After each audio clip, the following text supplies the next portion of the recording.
नबी की हर शिकन का मर्तबा फरमान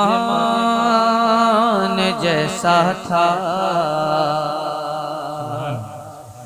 बदन के रहेल पर चेहरा खुले कुरान जैसा था।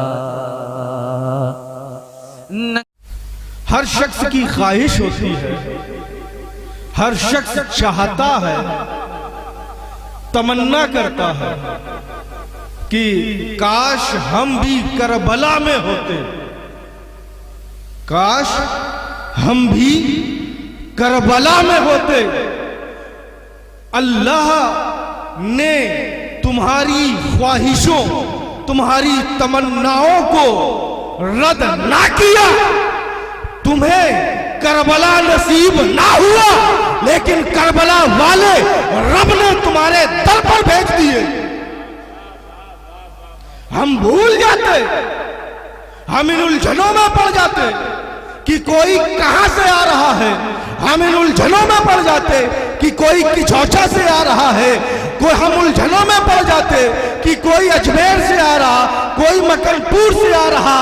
अरे हम इस अकीदे के साथ क्यों नहीं बैठते कि कारवां मकनपुर से नहीं, यह काफिला किचौचा मुकद्दसा से नहीं, यह काफिला अजमेर मोहल्ला से नहीं, बगदाद मोहल्ला से नहीं, बल्कि ये हुसैनी काफिला करबला से आ रहा है। और हम आज भी इस हुसैनी काफिले और कारवां का इस्तकबाल उसी जोशो खरोश के साथ, जिस जोशो खरोश के साथ हम करबला में करते।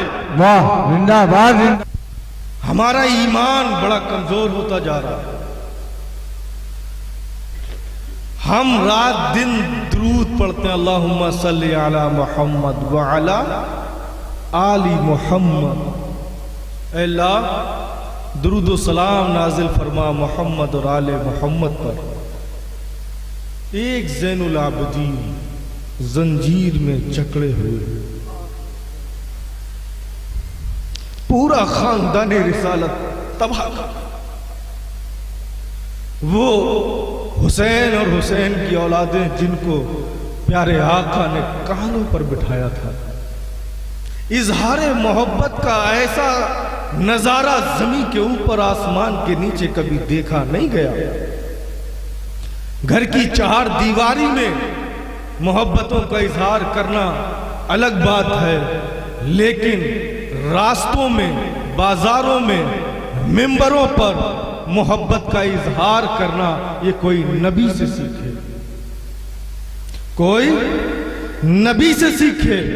हुसैन लड़खड़ाते, हुसैन बचपने के आलम में लड़खड़ाते पैरों से मस्जिद नबवी में दाखिल होते हैं, मस्जिद नबवी में दाखिल होते हैं। रसूल जुमे का खुतबा दे रहे होते हैं। रसूल के दिल में यह खदशा गुजरता है कि कहीं हुसैन लड़खड़ाकर फर्श पर गिर न पड़े। नबी मिंबर को छोड़ देते हैं, खुतबे को छोड़ देते हैं। आज हमारी नखवत, हमारा गुरूर, हमारा तकब्बुर इस आसमान पर पहुंचा हुआ है कि नबी की औलादे, नबी सादे अली सादे हमारे सामने होते हैं और हम अपनी गद्दियों को नहीं छोड़ सकते। बेशक छोड़ा, नबी ने खुतबों को छोड़ा है, नबी ने दिखा दिया है। मिंबर छूट जाए, खुतबा छूटता है, छूट जाए, लेकिन हुसैन ना छूटने पाए। हुसैन की मोहब्बत को अपने सीने में बसा कर रखना। नारे तकबीर, नारे रिसालत, नारे हैदरी, नारे हैदरी। अज़मते सादाते किराम, सादाते मकनपुर शरीफ, धम्मदार धम्मदार धम्मदार। माशाअल्लाह। मसला ये है, सूरज के सामने सितारों की कोई हैसियत नहीं होती। अभी मैं अकेले होता और ये हजरत ना होते तो मैं ही यहाँ का आला हजरत होता, मैं ही होता, मैं ही इस गद्दी पे बैठा होता। अब हमारे दिल में हमने इतना पढ़ा, इतना पढ़ा, इतना पढ़ा, हिंदुस्तान भर में जाने कहाँ कहाँ पढ़ा। काबतुल इल्म अल अज़हर यूनिवर्सिटी में चला गया। अरे दुनिया की सबसे बड़ी यूनिवर्सिटी, उसका भी नाम अल अज़हर है, सैयदा फातिमा के नाम पर है। जाओगे कहाँ? जाओगे कहाँ? और अली ज़ादों से बराबरी करने की मत सोचना। अली ज़ादों की बराबरी नहीं कर सकते।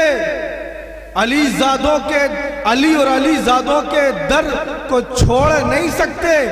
और अगर तुमने अली को छोड़ना चाहा तो रब ने बगदाद में अब्दुल कादिर को अली का बेटा बनाकर रख दिया।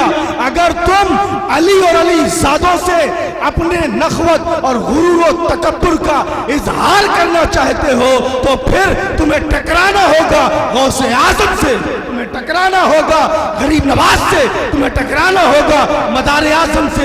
कहां कहां जाओगे? हर जगह पर अली मिलेंगे, अली ज़ादे मिलेंगे।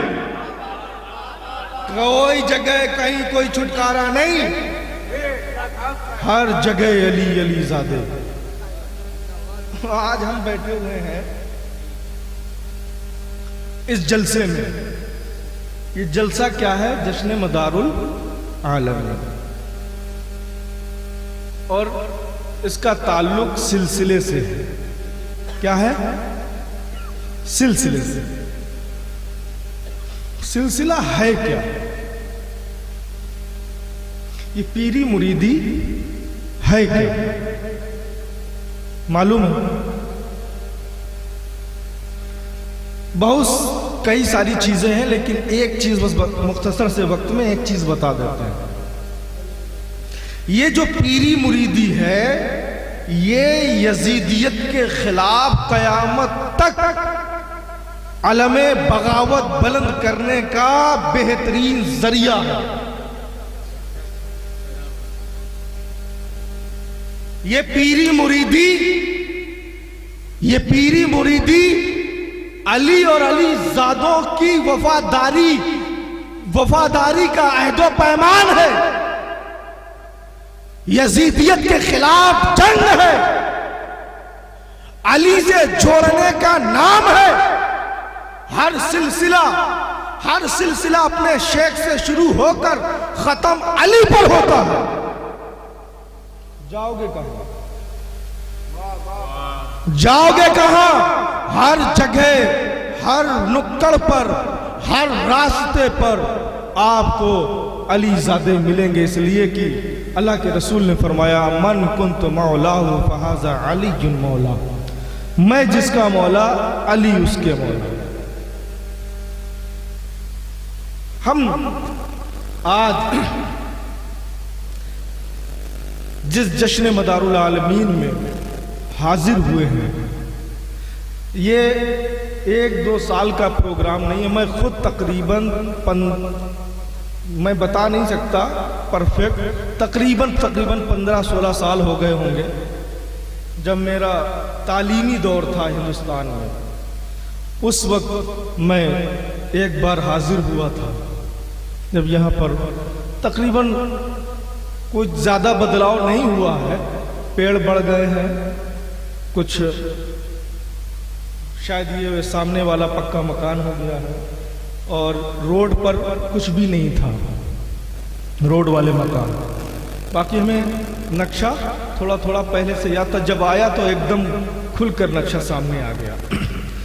इस जलसे की बुनियाद सरकार मंजर अबुल वक़ार इमाम तसव्वुफ़ गौसे ज़मा सैयद मंजर अली रहमतुल्लाह अलैह ने अपने खलीफा आली जनाब पीर तरीक़त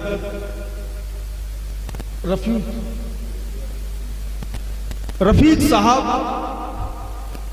के सुपुर्द किया। ये आज जिस जश्न में हम और आप हाजिर हैं, ये 21वां जश्न है। कितने साल हो गए? 21 साल। 21 साल से ये जश्न सजाया जा रहा है और इंशाअल्लाह ताला सुबह क़यामत तक ये सजता रहेगा। हम रहेंगे नहीं रहेंगे, लेकिन ये जश्न रहेगा। सरकार मंजर अबुल वकार औलादे कुतुबुल मदार, इतनी बड़ी शख्सियत। मैंने पूरी किताब लिखी है, सवाने हयात सरकार मंजर अबुल वकार, सरकार सैयद मंजर अली रहमतुल्लाह अलैह, यानी आप सबके पीर या दादा पीर, हमारे पीर। अगर आप रफीक साहब से मुताल्लिक हैं तो आपके दादा पीर हो गए, और अगर डायरेक्ट आप में से कोई सरकार सैयद मंजर अली रहमतुल्लाह अलैह से मुरीद है तो वो आपके शेख हो गए। मैंने मुकम्मल तौर पर मुख्तसर से वक्त में एक सवाने हयात लिखी है, साथ में लाए भी हैं। प्रोग्राम के बाद आप लोग उसको पढ़ें और जानें कि आप किस शान के बुजुर्गों से वाबस्ता हैं। और पीर तरीकत रफीक अहमद साहब का ताल्लुक कितनी अजीम शख्सियत के साथ था, कितनी अजीम शख्सियत। मैं पूरी सवाने तो नहीं बता सकता। अब एक वाकया जो मेरी जिंदगी के साथ है वाबस्ता, उसको बताकर इंशाअल्लाह ताला कुछ चीजें समझाने की कोशिश करेंगे। 2000 तकरीबन 5 से पहले की बात है। 2005 या 5 से पहले की बात है। सरकार मंजर अबुल वकार रहमतुल्लाह अलैह ने फरमाया, दस्तरखान में साथ में खाना खा रहे थे, आपने फरमाया था कि बेटा मेहनत से पढ़ो, हम तुम्हें इंशाअल्लाह ताला मदीना यूनिवर्सिटी भेज देंगे। हजरत ने कभी भी, जब भी किसी ने हजरत से मेरे ताल्लुक से पूछा तो हजरत ने कभी भी ये नहीं कहा कि मेरा मुरीद है, हमेशा आपने अपना रूहानी बेटा कहकर मुझे पुकारा। जब भी तारुफ हुआ 2008 में हजरत का इंतकाल हो जाता है। उसके बाद मेरी तालीम का सफर जारी था। एक कयामत थी, वो कैफियत इस मौके पर बयान करना मेरे बस की बात नहीं। खैर, एक मर्तबा सालाना इम्तिहान था, मैं फैजाबाद में था, दारुल उलूम नूरुल हक चिर्रा मोहम्मदपुर में। इमाम इल्म फन ख्वाजा मुजफ्फर अलैहि रहमा के पास खुसूसी इल्म का फैज़ लेने पहुंचा था। बुखारी शरीफ का एग्ज़ाम था। बुखारी शरीफ पढ़ते पढ़ते मैं सो गया। हजरत की ख्वाब में ज़ियारत थी, कहा इतना क्यों टेंशन लेते हो, लो लिख लो, कल ये पेपर में आएगा।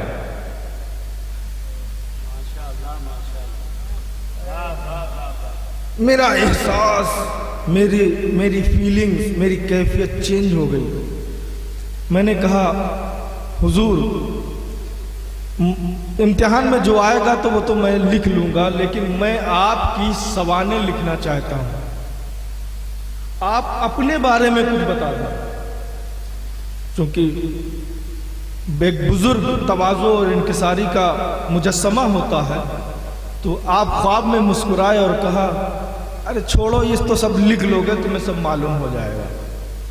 फिर ख्याल आया, उन्होंने इस बात को फिर ख्याल आया कि हजरत आपने एक मर्तबा कहा था कि मेहनत से पढ़ो तो मदीना यूनिवर्सिटी, लेकिन जामे अजहर मिस्र जाने का इरादा है और कागजी कार्रवाई भी शुरू कर दी है।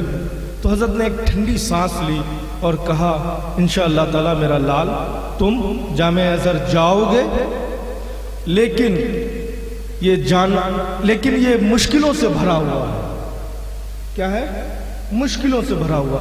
जैसे ये ख्वाब मैंने देखा, मैंने अपने घर तक में नहीं बताया था कि मैं क्या कर रहा हूं, इसलिए कि किसी मंजिल की तरफ कदम बढ़ाना, फिर उसमें अगर नाकामी हो तो लोग मजाक उड़ाते हैं। तो जब तक राज ही रखना था, लेकिन जिस दिन ख्वाब में हजरत से ये सुन लिया कि जाना है तो वो पक्का हो गया। क्या हुआ? वो पक्का हो गया। तो मैंने बताना शुरू कर दिया कि मैं जामे अजहर जाऊंगा, और उस वक्त ऑल इंडिया ओवर से 20 सीटें थी। कितनी? ऑल इंडिया ओवर से सिर्फ 20 बच्चों को चुना जाना था, लेकिन मुझे पूरा यकीन था कि इंशाअल्लाह ताला मैं जाऊंगा। और मैं हमेशा बताते हुए ये जरूर कहता था कि हजरत ने एक दूसरी बात भी कही है, मेरे ख्वाब का एक दूसरा पहलू है, जब तक उसकी ताबीर नहीं आ जाती मैं उस ख्वाब के उस टुकड़े को नहीं बताऊंगा। लेकिन एक हिस्सा मौजूद है, मैं परेशानियों वाला हिस्सा नहीं बताता था। और हुआ भी यही कि 2010 थी, मुझे डेंगू हुआ, और मुकम्मल तौर पर जो उसके ग्रेड होते हैं, 3rd ग्रेड मुकम्मल, जिस्म का खून जो है ना बिल्कुल वो पानी हो गया था, मैं चल भी नहीं पाता था, और कदम जो है घसीट कर बड़ी मुश्किल से कदम उठा पाता था। डॉक्टर्स भी हार चुके थे, बहुत परेशान थे कि बचना बहुत मुश्किल है, लेकिन मुझे यकीन था कि जामे अजहर जाना है तो मर नहीं सकता है। नबी ने अली को बिस्तर पर लिटाया था, सिर्फ लिटा दिया था, और अगर नबी ने ये कहा था अरे अली कल तुम भी चले आना, ये अमानतें पूरी अदा करनी है, अली के ईमान इस कदर कामिल था कि नबी ने अमानतों को पूरा करने का हुक्म दिया है। जब तक ये अली अमानतें अदा नहीं कर देता, ये मौत अली को अपने शिकंजे में नहीं ले सकती। मुझे ये यकीन हो गया था कि जब तक मैं अजहर नहीं को चाहूंगा इंशाअल्लाह ताला मुझे मौत तो नहीं आ सकती, इसलिए कि मौत अगर आई तो मुर्शिद की बात गलत साबित होगी। एक रात मैं बीमारी के आलम में सो गया, रोते रोते सो गया, बहुत ज्यादा उस रात को परेशान था। हजरत ने उस परेशानी के आलम में अपनी ज़ियारत से मुशर्रफ किया, और हजरत ने कहा क्यों तकदीर से रो रहे हो, मौत से रोते हो? हम पैर पकड़ के मैं रोने लगा, सरकार अल्लाह और उसका रसूल जानता है कि मैं मौत से नहीं डरता, मौत तो आपसे और अल्लाह उसके रसूल से मुलाकात का बेहतरीन जरिया है, लेकिन मैं इस बात से डरता हूँ कहीं आपकी बात खराब ना हो जाए, मैं इस बात से डरता हूँ कि मेरा जामे अजहर जाना कहीं रद्द ना हो जाए, वीज़ा आने वाला है और मैं मौत के बिस्तर पर हूँ। कौन ऐसे माँ बाप होंगे जो इस हाल में अपने लाडले को, अपने बेटे को समंदर पार इतनी दूर पढ़ने के लिए तने तनहा जाने देंगे? मेरे सरकार मैं सिर्फ इस वजह से परेशान हूँ। हजरत ने सीने से लगाया, कहा मेरा लाल तुम जाओगे, जरूर जाओगे, तुम्हारे इम्तिहान की घड़ियां मुकम्मल हुई। और रात में उसी ख्वाब में एक शीशी दवा की, आज भी शीशी की रंग और उसका लिप और उसका जायका मुझे महसूस होता है। एक अजीब सी लिबलिबी दवा, एक छोटी सी शीशी थी, लिबलिबी दवा थी, और हजरत ने ख्वाब में वो मुझे पिलाई। और जब सुबह बेदार हुआ तो मैं मुकम्मल सेहतयाब। मैंने हॉस्पिटल में कोहराम मचा दिया कि मुझे घर जाना है। डॉक्टर को बुलाया गया, डॉक्टर कहते हैं नहीं जा सकते आप, अभी कम से कम 15 दिन तो जा ही नहीं सकते, आपकी कैफियत नहीं। कल का ये एक्सरे बता रहा है कि आपकी सारी पसलियां पानी में डूबी हुई हैं, इस हाल में आपको छुट्टी नहीं दे सकता। लेकिन मैंने कहा मुझे जाना है, मैं ठीक हूँ। जब मैंने जिद की तो मेरे बड़े भाई ने कहा कि वो जिद कर रहा है तो उसकी जांच करवा लीजिए। मैंने कहा अगर जांच में मेरी पसलियों में पानी नजर आए तो मैं रुकने के लिए तैयार हूं, लेकिन अगर मैं सही हूं तो मुझे यहां से जाने दिया जाए। इस डॉक्टर ने मजबूर होकर मेरे लिए फिर लिख दिया जांच के लिए। जब जांच के लिए जाते हैं, रिपोर्ट आती है तो रिपोर्ट मुकम्मल नॉर्मल आती है। तो डॉक्टर भी परेशान था कि आखिर ये रातों रात कैसे क्या हो गया।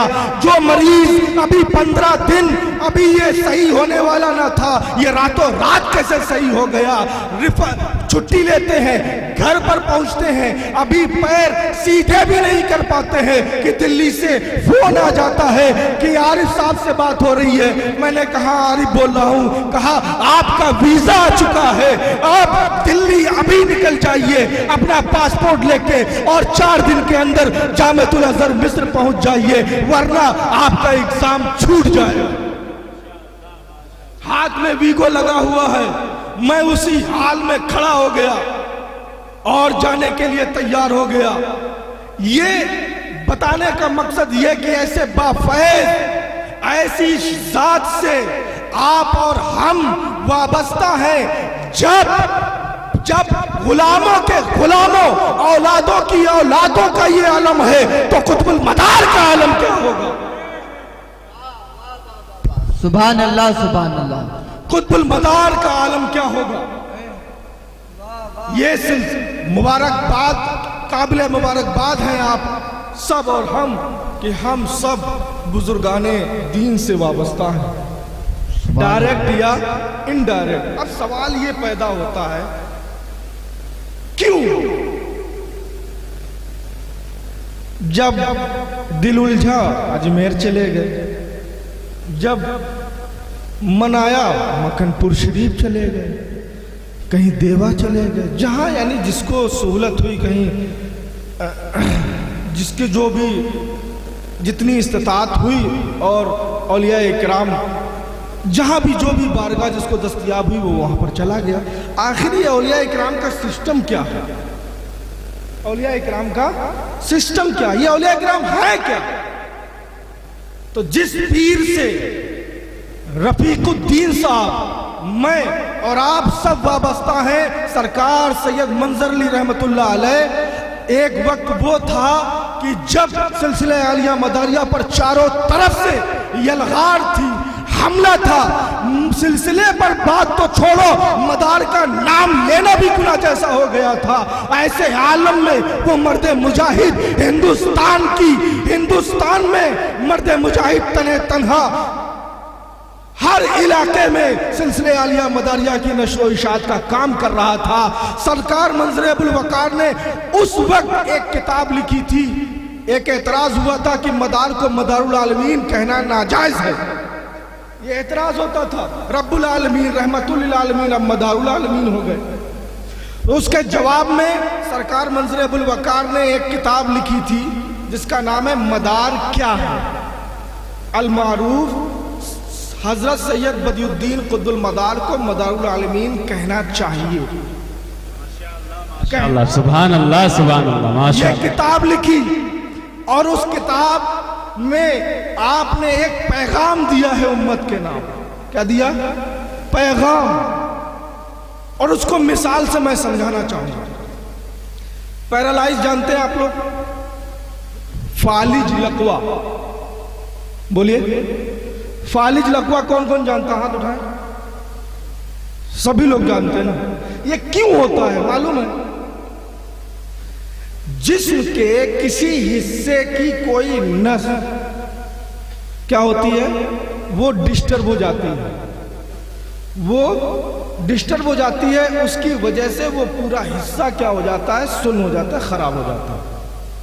हमारा जो जिस्म की हरकत है, वो जिस्म की, हमारे जिस्म के जो आज़ा हैं, ये आज़ा नसों के जरिए जुड़े हुए हैं। किसके जरिए?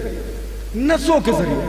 एक हाथ दूसरे हाथ से पूरा जिस्म जो हमारा एक दूसरे से जुड़ा हुआ, हम जो सोचते हैं वो बोलने लगते हैं, जो बोलते हैं वो हम सुनने लगते हैं, हम जो सोचते हैं सोचने के मुताबिक हमारा हाथ उठने लगता है, हमारा पैर उठने लगता है, वगैरह वगैरह।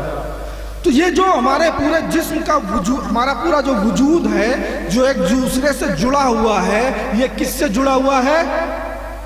बोलो, नसों के जरिए। बोलिए बोलिए बोलिए। नसों के जरिए, बोलिए ना, नसों के जरिए। और अगर कोई एक नस दब जाए, कट जाए, तो पूरा जिस्म मुनक़ता हो जाता है, बेताल्लुक हो जाता है। जिस हिस्से की नस खराब हो जाए वो हिस्सा दूसरे हिस्से से अलग हो जाता है, मुनक़ते हो जाता है, बेहिस हो जाता है, फालिज ज़दा हो जाता है, लकवा वाला हो जाता है, पैरालाइज हो जाता है। सरकार मंजर अबुल वक़ार फरमाते हैं, ऐ लोगों, गुमराहों के गुमराहियत में मत आना। ये औलियाए किराम क्या है? सरकार मंजर अबुल वक़ार फरमाते हैं, ये औलियाए किराम नबी, जुमला बहुत गौर से सुनिएगा, नबी और उम्मती के दरमियान राबता है। वाह वाह वाह वाह वाह वाह, माशाअल्लाह माशाअल्लाह। नारे तकबीर, नारे रिसालत, नारे रिसालत, नारे हैदरी। फैज़ाने मंजर अबुल वक़ार, फैज़ाने मंजर अबुल वक़ार, फैज़ाने मदारुल आलमीन, फैज़ाने गौसे आज़म, धम्मदार धम्मदार धम्मदार धम्मदार मुफ्ती आरिफ साहब किबला, माशाअल्लाह। वली वली वली नबी और उम्मत के दरमियान ऐसा ताल्लुक है कि अगर वली को हटा दिया जाए तो ये उम्मत अपने नबी से बेताल्लुक होकर रह जाए। जैसे जिस्म की तमाम नसें एक दूसरे से जुड़ी हुई हैं, वो जिस्म का एक हिस्सा दूसरे हिस्से से जुड़ा हुआ है। अगर एक नस खराब हो जाए तो वो पूरा का पूरा हिस्सा तबाह बर्बाद हो जाता है। ऐ लोगों, ये अल्लाह वाले तुम्हारे नबी के दरमियान एक बेहतरीन वास्ता है। इनसे जुड़ जाओ, इनसे जुड़ जाओगे तो तुम मदीने पहुंच जाओगे। कौनैन के चप्पे चप्पे पर हैं उनके गुलामों के मस्कन। वाह वाह वाह वाह, माशाअल्लाह माशाअल्लाह, सुभान अल्लाह सुभान अल्लाह, माशाअल्लाह माशाअल्लाह। कौनैन के चप्पे चप्पे पर हैं उनके गुलामों के मस्कन। कौनैन के चप्पे चप्पे पर हैं उनके गुलामों के मस्कन। बढ़ती है जहां में हर दर से खैरात मदीने वाले की। वाह वाह वाह वाह। बढ़ती है जहां में हर दर से खैरात मदीने वाले की। अरे एक मोबाइल हम लेते हैं तो टावरों के मोहताज होते हैं, वहां दिमाग नहीं खनकता, वहां दिमाग नहीं खनकता, वहां टेंशन नहीं आती कि कांटेक्ट के लिए टावर का होना जरूरी है। अल्लाह ने ये औलियाए किराम जो हमें अता किए हैं, ये मदीने के टावर है। इस टावर से अगर तुम जुड़ गए तो मदीने के पावरफुल टावर से, मदीने के मरकज से तुम जुड़ जाओगे और तुम्हारा बेड़ा पार हो जाएगा। माशाअल्लाह माशाअल्लाह, सुभान अल्लाह सुभान अल्लाह, जिंदाबाद जिंदाबाद। टावर है अल्लाह, ये है क्या? जब चाहा, अभी मदारुल आलमीन का उर्स आने वाला है, अभी हम में से जिसके पास भी तौफीक होगी, टाइम होगा, वक्त होगा, कोई जबरदस्ती तो कोई भेजता नहीं है ना। हर शख्स अपनी अपनी मर्जी से जाता है, अपनी अपनी मर्जी से जाता है ना। ये मौलाना आगे कहते हैं चलो अजमेर, चलो, ये तो नहीं कहते। क्यों जाते हो? जैसे ही आप निकले एक आ गया पकड़ लिया, है कहां जा रहे हो? अपना वतन छोड़ रहे, अपना घर छोड़ रहे, अपने माँ बाप छोड़ रहे। जो माँ बाप का देखना, एक बार प्यार भरी निगाहों से देखना एक हज करने के बराबर है। माँ बाप को देखना इबादत है। अपने माँ बाप को छोड़कर जा रहे, अपने बीवी बच्चों को छोड़कर जा रहे, अपने घर बार को छोड़कर जा रहे, आखिर तुम क्यों जा रहे हो? कहा जाता नहीं कहा जाता, आखिर तुम क्यों जा रहे हो? तो हमारा जवाब क्या होता है? हम कुरान से पूछते हैं, ऐ कुरान हमारा जवाब क्या होना चाहिए? कुरान कहता है जब तुम्हें मेरे औलिया से, मेरे बंदों से, मेरे खास बंदों से मुलाकात के लिए कोई रोके तो आओ कुरान खोलो और कुरान को पढ़ लो। हम जब अपना वतन छोड़ते हैं तो हमारे ऊपर आखिरत का पर्दो गालिब होता है। जब हम अपने माँ बाप छोड़ते हैं, घर परिवार छोड़ते हैं, तो हम अपनी हकीकत को जान जाते हैं कि ये दुनिया फानी है, माँ बाप फानी है, ये घर बार फानी है। एक दिन दुनिया में भी ये हमें छोड़ देंगे और आखिरत में जब हिसाब का दिन आएगा तब भी कुरान कहता है यौमा यफिरुल मरउ, कल कयामत के दिन हर शख्स एक दूसरे से भागेगा। माँ बेटे से भागेगी, बेटा कहेगा ऐ माँ मुझे एक नेकी दे दे, माँ कहेगी मैं नहीं पहचानती। बाप जो उसकी हर जरूरत से पहले उसकी जरूरत को पूरा करता था, वो माँ जो उसकी तकलीफ से पहले अपनी खुद तकलीफें उठा लिया करती थी, वो माँ जो गीले पर सोती और सूखे पर सुलाती थी, वो माँ जो एक आप पे तड़प जाती थी, वो भाई जो बासु बना हुआ मुहाफिज था, वो बहन जो अपनी दुआओं में भाई को याद किया करती थी, वो भाई जो अपनी बहन की इज्जत और आबरू का मुहाफिज बना हुआ था। कल कयामत का दिन होगा, नफ्सी नफ्सी का आलम होगा, कोई किसी का पुरसाने हाल न होगा। ऐसे आलम में कुरान कहता है लखिल्लाउ यौमइज़िन बादुहुम लिबादिन अदुव्वुन। माशाअल्लाह, क्या कहता है कुरान? अलखिल्लाउ, समझ रहे ना आप लोग? बात समझ में आ रही है ना?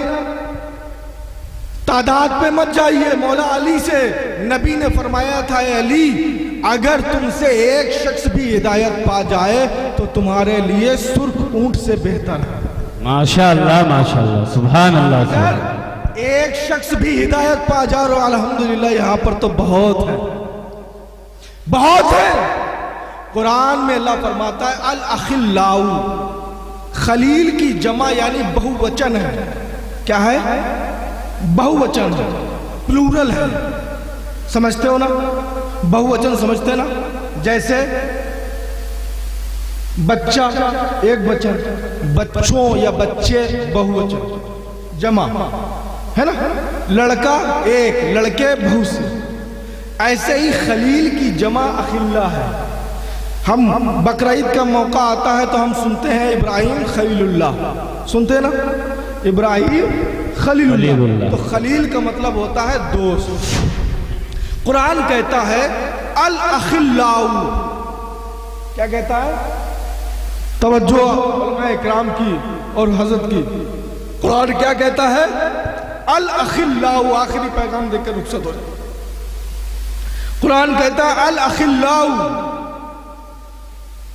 जितने भी खलील हैं,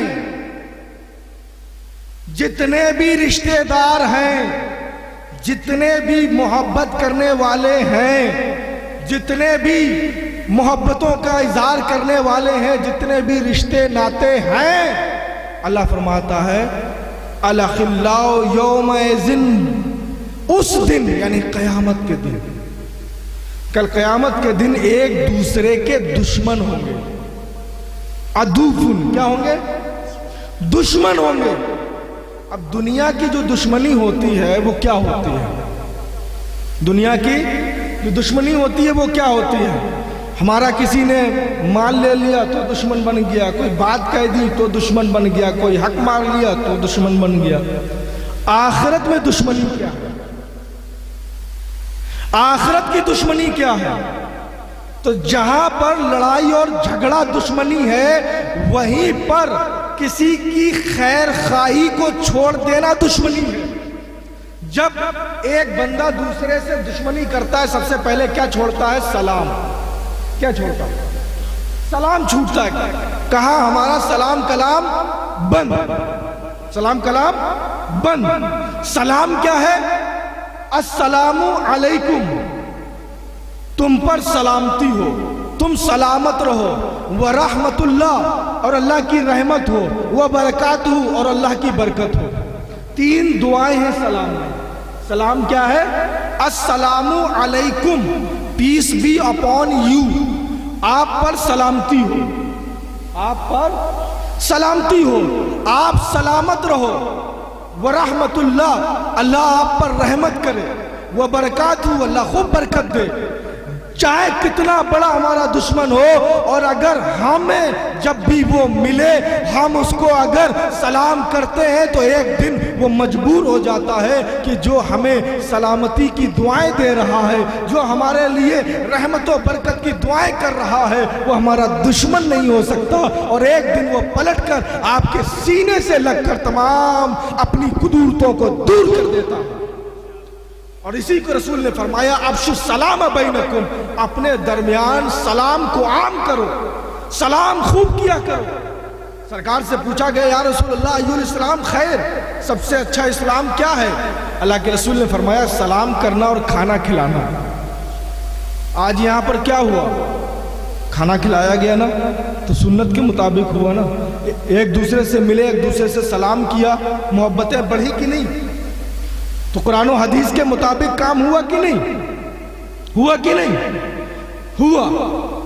कल कयामत के दिन सभी क्या होंगे? दुश्मन होंगे। कुरान कह रहा है, क्या कह रहा? दुश्मन होंगे। वो दुश्मनी किस चीज की है? वो दुश्मनी किस चीज की है? वो दुश्मनी इस चीज की है कि कोई भी कल कयामत के दिन सगे से सगा आपको अपनी कोई भी नेकी देने के लिए तैयार नहीं होगा। ना आपकी माँ आपको नेकी देगी, ना बेटा माँ को देगा, ना बाप बेटे को देगा, ना बेटा बाप को देगा। इसलिए कि सामने जन्नत है, सामने दोज़ख है। इधर से उधर एक भी नेकी हुई तो काम हो गया, काम हो गया। क्योंकि दुनिया में अगर किसी के साथ भलाई करेंगे तो एक के बदले 10 मिलेगी, एक के बदले 70 मिलेगी। कल कयामत के दिन ये सिस्टम नहीं है। इसलिए जो करना है इस दुनिया में कर लो। वहां पर कोई भी किसी को कोई भी नेकी देने के लिए तैयार नहीं होगा। कुरान कहता है, कुरान ने इस चीज को किस चीज से ताबीर किया? दुश्मनी से, कि एक दूसरे के दुश्मन होंगे, यानी एक दूसरे को नेकी देने से इनकार कर देंगे। ऐ मेरे रब, ऐ मेरे रब, कल कयामत के दिन नफ्सी नफ्सी का आलम होगा, कोई किसी का पुरसाने हाल ना होगा। तो मेरे रब, वो कौन होगा जो हमें अपने दामन में लेगा? वो कौन होगा जो हमें नेकियां अपनी दे देगा? वो कौन होगा जो हमारे लिए रब की बारगाह में सिफारिश करेगा? रब फरमाता है, दुनिया में जो तुमने दोस्तियां की थी पहले उसमें गौर करो। दुनिया में जो तुमने रिश्ते कायम किए थे, जो तुमने रिश्ते निभाए थे, उनकी बुनियादें क्या थी? तुमने उन बुनियादों पर गौर करो। जो तुमने दोस्ती की थी वो दुनियावी मफाद पर की थी। जो रिश्ते निभाए थे वो जाती फायदे के लिए निभाए थे। जो रिश्ते किए थे तुमने नेकी पर नहीं किए थे बल्कि बुराई पर किए थे। रब फरमाता है, अगर दुनिया में तुमने नेकी से रिश्ता जोड़ लिया है, नेकों से रिश्ता जोड़ लिया है, तो ये तुम्हारे काम आएंगे, ये तुम्हारे काम आएंगे। जिसको रब फरमाता है, इल्लल मुत्तकी, कि कल कयामत के दिन जब सब एक दूसरे के दुश्मन होंगे, लेकिन तकवे वाले अहले तकवा जो होंगे वो तुम्हारे होंगे, वो सबके होंगे, वो तुम्हें अपने दामन में ले लेंगे। अब ये अहले तकवा है कौन? अब ये अहले तकवा है कौन? तो अल्लाह फरमाता, इन औलियाहु इल्लल मुत्तकून, कि जो अल्लाह के वली हैं वो तकवे वाले हैं। क्या है? बोलो बोलो, तकवे वाले हैं। अब हमें गौर करना है। अब थोड़ा सा ऑपरेशन भी कर दिया जाए, बहुत फजीलतें हो गई ना, हाजमा खराब हो जाएगा कल आपका। सब कुछ मदार साहब देख लेंगे, सब कुछ गौस पाक देख लेंगे, हमें कुछ करना ही नहीं है।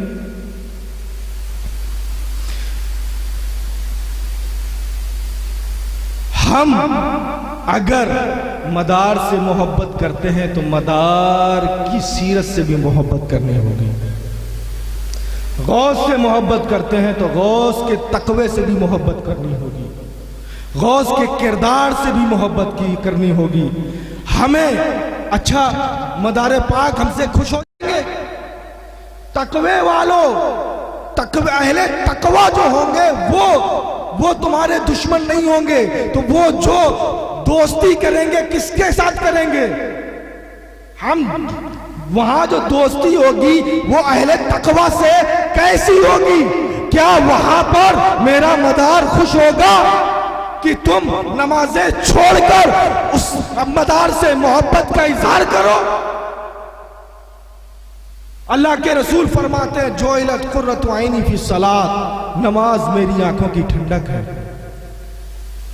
अल्लाह के रसूल फरमाते हैं ला युमिनु अहादुकुम हत्ता युहिब्बा लिअखी मा युहिब्बु लिनफ्सी, तुम में से उस वक्त तक कोई भी कामिल मोमिन नहीं हो सकता जब तक कि वो अपने भाई के लिए वही पसंद ना करे जो अपने लिए पसंद करता है। हम मदार की बारगाह में भी हैं, नमाजों का वक्त हो रहा है, हमें फिक्र नहीं है, हमने शीरीनी ली और दरगाह में जाकर रख दी, बस फातिहा हो गई, काम हो गया। काम न चलेगा, मेरा मदार इससे राजी न होगा, इसलिए कि मदार के महबूब का सीना छलनी करके तो मदार की बारगाह में जाओगे, मदार राजी न होंगे। अगर मदार को राजी करना है तो तुम्हें रसूल को राजी करना होगा। इसलिए कि रब कहता है कुल इन कुंतुम तुहिब्बूनल्लाह फत्तबिऊनी युहिब्बुकुमुल्लाह, ऐ महबूब कह दो कि अगर तुम अल्लाह से मोहब्बत करते हो तो मेरी इत्तबा करो। अल्लाह अपने लिए कह रहा कि अगर अल्लाह से सबसे बड़ा दावा तो रब से है, रब से है ना सबसे बड़ा दावा, मदार तो बहुत नीचे है। रब कह रहा मेरी मोहब्बत का अगर दम है तो मेरे महबूब की इत्तबा करो, मेरे महबूब की इताअत करो। दोस्तों, हमारी कामयाबी रसूल की इताअत में छुपी हुई है। आप जानते हो यारे गार को, सिद्दीक अकबर को, वो सिद्दीक जिसने जो सबसे पहले नबी पर ईमान लाया, वो सिद्दीक जब सारे खजाने बंद थे उस सिद्दीक ने अपने खजानों को खोल दिया था। वो सिद्दीक जब कोई भी नबी पर ईमान लाकर नबी को दिलासा नहीं दिया था, उस वक्त सबसे पहले सिद्दीक अकबर ने ईमान कबूल करके नबी के पासू बने थे। वो सिद्दीक जिसको नबी ने अपने हिजरत की रात अपना यार बनाया था, वो सिद्दीक जो खलीफाओं में सबसे पहला खलीफा बनने वाला है, वो सिद्दीक जो नबी का ससुर है, वो सिद्दीक जिसकी बेटी हम मुसलमानों की मां है, वो सिद्दीक का आखिरी वक्त है। दोस्तों, सिद्दीक का आखिरी वक्त है, बिस्तरे मर्ग पर है। इज़राइल अलैहिस्सलाम गोया कि हाजिर ही हो चुके हैं। ऐसे आलम में सिद्दीक अकबर रज़ियल्लाहु ताला अन्हु सैयदा आयशा सिद्दीका से फरमाते हैं बेटी ये बताओ प्यारे महबूब इस दुनिया से गए थे तो वो दिन कौन सा था? अल्लाह, वो दिन कौन सा था? बेटी बताओ मेरे नबी को कितने कपड़ों में कफन दिया गया था? बेटी का सीना फटने लगता है। कहा बाबा आप ऐसी बात क्यों कर रहे? बाबा ऐसी बात मत करें, मत पूछे। ये मेरे बाबा आप ऐसी बात क्यों पूछ रहे? सिद्दीक अकबर रज़ियल्लाहु ताला अन्हु ने कहा था बेटी मैंने पूरी जिंदगी अपने महबूब के नक्शे कदम पर गुजारी है। मैं चाहता हूँ कि इस दुनिया से जब जाऊँ तो ये आखिरी रुखसती भी नबी के तरीके पर हो। ये इत्तबा का जज्बा था, ये इत्तबा का जज्बा था, ये इत्तबा का जज्बा था। हजरत अब्दुल्ला इब्ने उमर रास्ते से गुजरते हुए एक पहाड़ी, एक टीले के पास से गुजरते हैं तो हमेशा अपने घुटने को वहां पर मस कर देते, लगा देते हैं, घुटने को मारते हैं उस जगह पर। इश्क की किताब में दलील नहीं मांगी जाती। इश्क किताबें, इश्क में दलील से काम नहीं चलता, वहां इश्क है। हजरत अब्दुल्ला इब्ने उमर से पूछा गया कि आप जब भी यहां से गुजरते हो इस टीले पर अपना यह घुटना क्यों आप मस करते हैं? हजरत अब्दुल्ला इब्ने उमर फरमाते हैं, ऐ लोगों, एक दिन मैं यहाँ से नबी के साथ गुजर रहा था तो मैंने देखा, मैं पीछे था, नबी आगे आगे थे। जब नबी इस जगह से गुजरे तो अचानक नबी का घुटना इस टीले से मस हो गया था, लग गया था। मैं जब भी यहाँ से गुजरता हूँ तो अपने नबी की सुन्नत को अदा करता हूँ। मैं अपने जिस्म को तकलीफ नहीं देता, मैं पागल नहीं हूँ, मैं मजनून नहीं हूँ, मैं आशिक़े रसूल हूँ। माना तैबा से दूर रहते हैं, इश्क़ अहमद में चूर रहते हैं। मेरे दिल का तवाफ करे जन्नत, मेरे दिल में हुजूर रहते। सुभान अल्लाह, सुभान अल्लाह, माशाअल्लाह। ऐसा बनाना होगा जब नबी की बात आ जाए तो सारा गुरूर, सारा घमंड हमें चूर चूर करना होगा। हजरत अबू बकर सिद्दीक हैं, हजरत उमर फारूक आजम का खिलाफत का दौर है। हजरत अब्बास का मकान मस्जिद नबी से लगा हुआ है। हजरत अब्बास का जो मकान था, मकान का जो परनाला, छत की जो नाली थी वो गली की तरफ थी। कहाँ थी? गली की तरफ। मस्जिद नबी में नमाजियों के जाने में खास तौर से बरसात में दिक्कत होती थी, तो हजरत उमर ने हुक्म दिया कि इस परनाले को बदल दिया जाए, इस परनाले को बदल दिया जाए। वो परनाला बदल दिया गया। हजरत अब्बास हजरत उमर रज़ियल्लाहु तआला अन्हु के पास आए और कहा, अमीरुल मोमिनीन, आपका हुक्म सर आंखों पर, आपका हुक्म सर आंखों पर। अमीरुल मोमिनीन, लेकिन एक बात बस बताना चाहता हूँ। कहा, बताइए क्या बात है? कहा, अमीरुल मोमिनीन, जिस परनाले को आपने हटाने का हुक्म दिया है, कसम खुदा की जब मेरा मकान बना था तो उस वक्त नबी मेरे कांधे पर सवार हुए थे और नबी ने अपने हाथ से वो परनाला लगाया था। जैसे ये बात हजरत उमर को मालूम होती है, हजरत उमर तड़प उठते हैं, कहते हैं, ऐ अब्बास, वो परनाला मेरे नबी ने लगाया था, मुझे मालूम न था। कसम खुदा की अगर उमर को मालूम होता तो वो परनाला मैं हटाने का हुक्म नहीं देता बल्कि नहाने का हुक्म देता। वाह वाह वाह वाह, सुभान अल्लाह, नहीं देता, नहाने का हुक्म देता। ऐ अब्बास, तुम मेरे कांधे पर सवार हो जाओ, तो नबी ने तुम्हें अपने कांधे पर सवार किया था। ऐ अब्बास, खलीफतुल मुस्लिमीन उमर के कांधे पर आप सवार हो जाइए और दोबारा परनाला उसी जगह पर लगा दीजिए। नबी की बात आ गई, खलीफा है, खलीफतुल मुस्लिमीन है, पूरे आलम के खलीफा हैं, पूरी उम्मत के खलीफा हैं और अपने आप को बैक कर लेते हैं। दोस्तों, जब नबी की बात आ जाए तो अपने आप को बैक करना। आज हम कहाँ जा रहे हैं? नबी ने कलमे से हमें मुत्तहिद किया था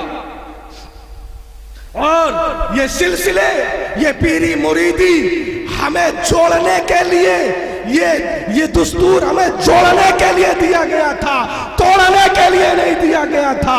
ये छोटा है, वो बड़ा है, इसका फैसला करने वाले हम नहीं हैं बल्कि तमाम औलिया इकराम चमनिस्ताने मुस्तफा के फूल हैं। ये उसकी किस्मत कि जिसको जो फूल नसीब हो वो खुशकिस्मत है। सब सहरा की कली है, सहरा के गुलस्ता के फूल हैं, सब में फातिमी खुशबू है, सब में मौलाई खुशबू है। आप फर्क करने की कोशिश मत करो, मत चकड़ो। सिलसिलों के नाम पर मत झगड़ो। अगर सिलसिले के नाम पर नफरतें पैदा होती हैं तो मत सिलसिले में दाखिल हो। मत दाखिल हो। ये सिलसिले तुम्हें मोहब्बत के लिए दिए गए थे। ये मोहब्बत का पैगाम है।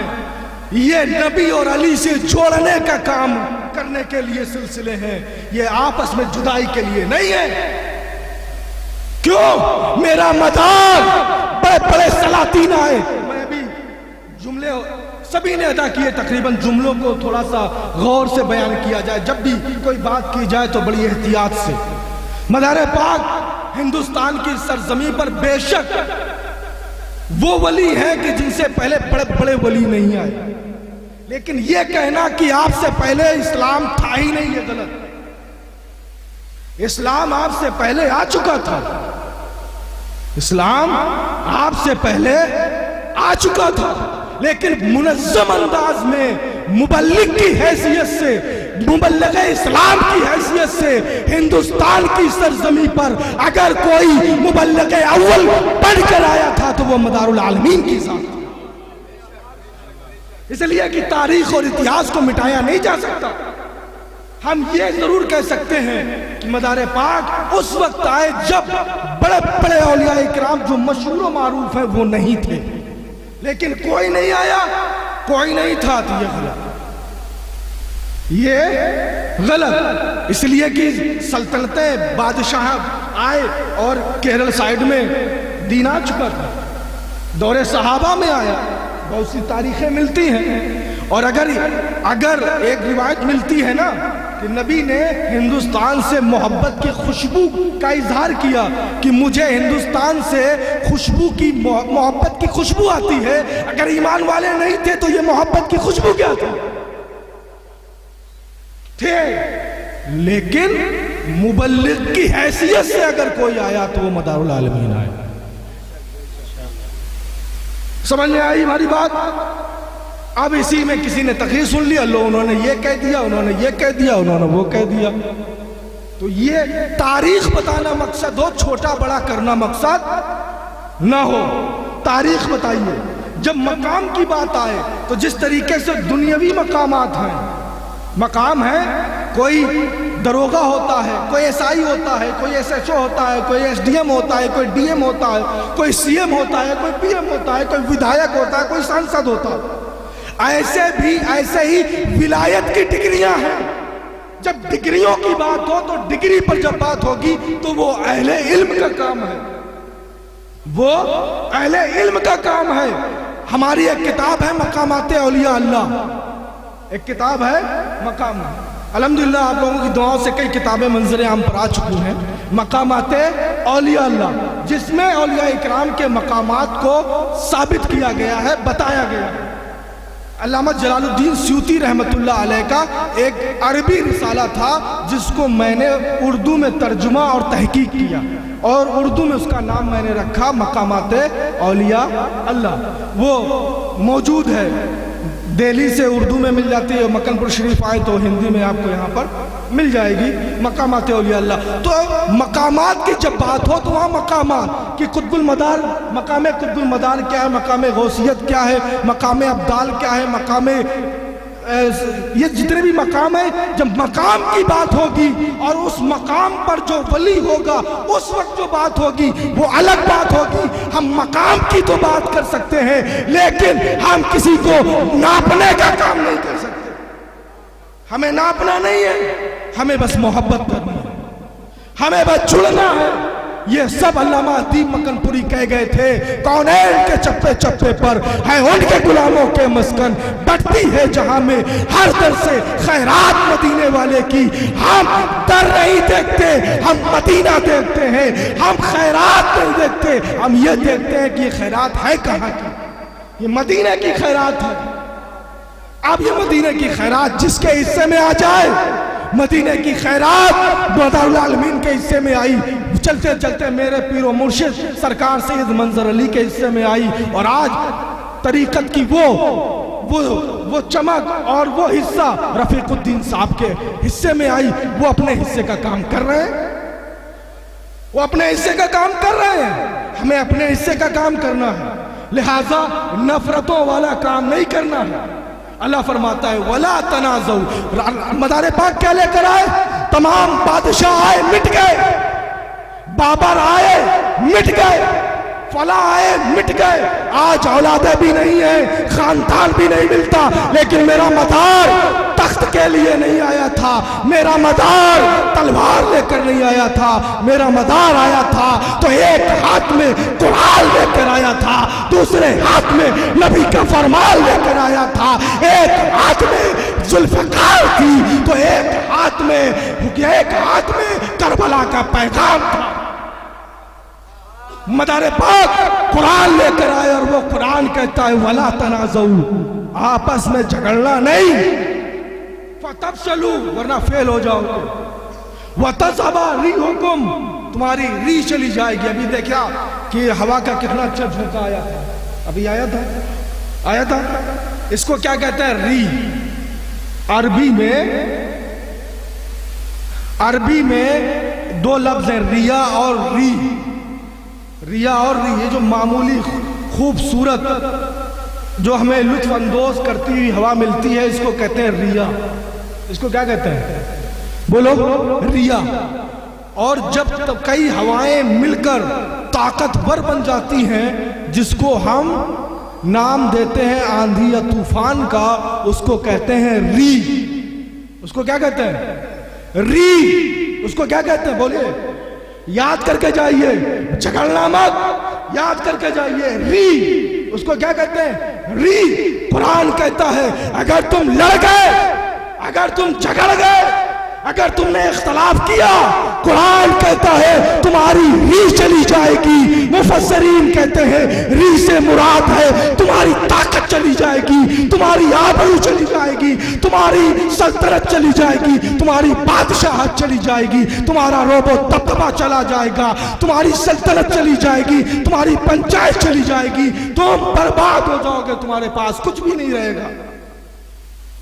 अगर हमारा कोई भाई हमसे ताती करता है, हमारे ऊपर ज्यादती करता है, तो कुरान कहता है वस्बिरु इन्नल्लाह मअस साबिरीन, सब्र करो, अल्लाह सब्र करने वालों के साथ।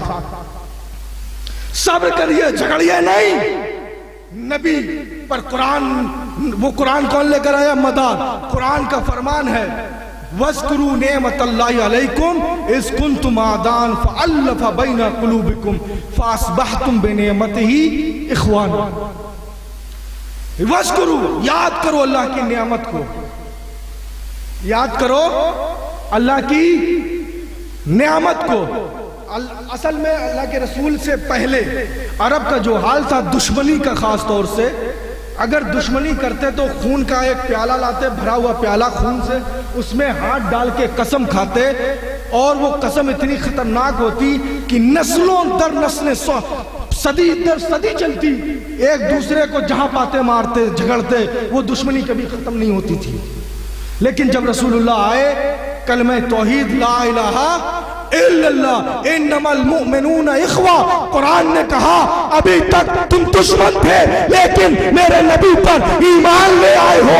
अब तुम हिंद में हो, चीन में हो, जापान में हो, फारस में हो, अरब में हो, मिस्र में हो, अफगान में हो, कहीं भी हो, जापान में हो, अमेरिका में हो, यूक्रेन में हो, रूस में हो, कहीं भी हो, कुरान कहता है इन्नमल मुमिनूना इख्वा, तमाम मोमिन आपस में भाई भाई, तुम सब भाई हो।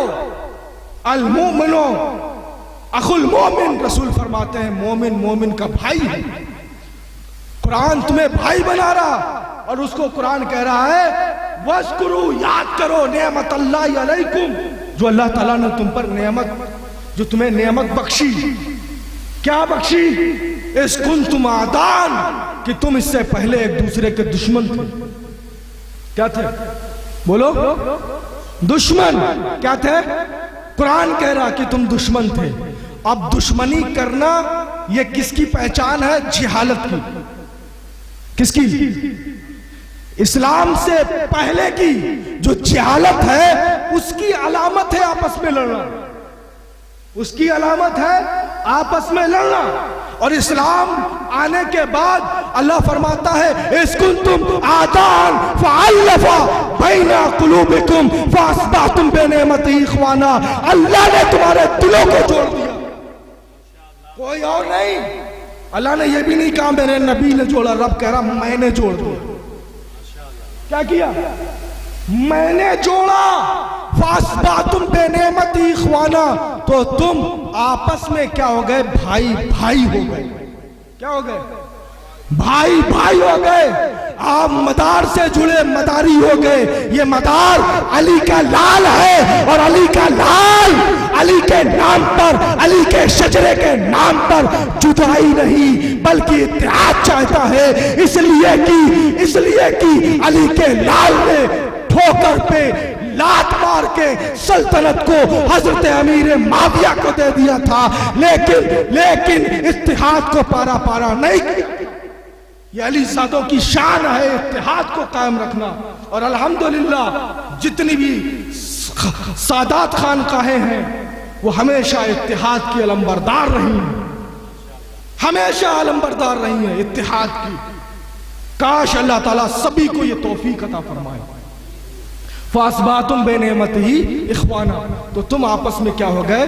भाई भाई हो गए। कोई कादरी है, कोई रिजवी है, ये सब अभी 100-200 साल की इस्तिलाहात हैं।